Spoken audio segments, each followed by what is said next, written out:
Thank you very much. My mother would appreciate me being here.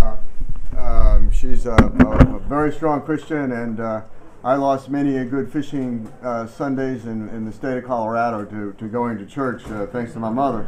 But it's very important, and I certainly thank her for that to this day.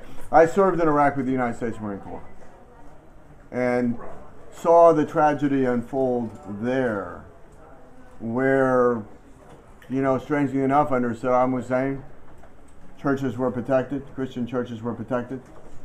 And now, after the fall of Saddam Hussein, and now with the United States out of Iraq, Christians are being persecuted throughout that country, and Christian churches are being destroyed. And, we were hopeful about the Arab Spring, that it would bring sort of an enlightened democracy to the Middle East. But democracy without the protection of minorities can be tyranny. And I think that we've seen that throughout the Middle East. We saw it for a while in Egypt, in the treatment of Coptic Christians. We certainly saw it in the execution of Christians in North Africa. In my hometown of Aurora, Colorado, we have a very strong Ethiopian Christian community. And that community mourns to this day for the 30 Ethiopian Christians who were executed transiting Libya. Many beheaded, with the videos of that beheading put on the internet. And just horrific. The notion of this intimidation. And the United States, I think, must stand strong on this issue.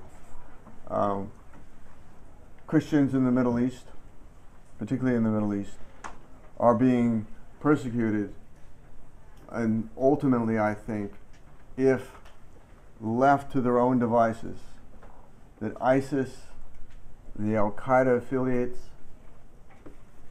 radical Islamic extremists, would do to Christians in the Middle East as the Germans, as the Nazis did to Jews during the Holocaust.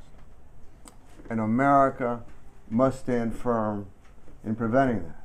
And I want to thank all of you for your concern about the plight of Christians in the Middle East and throughout the world, and in stopping the persecution. If we do nothing, what will become of them? They will no longer exist. They will be given a choice of either extermination or conversion. Nobody should face that. And America needs to stand strong. We have been in retreat as a country for too long. And the results of that retreat from the international stage can be felt everywhere.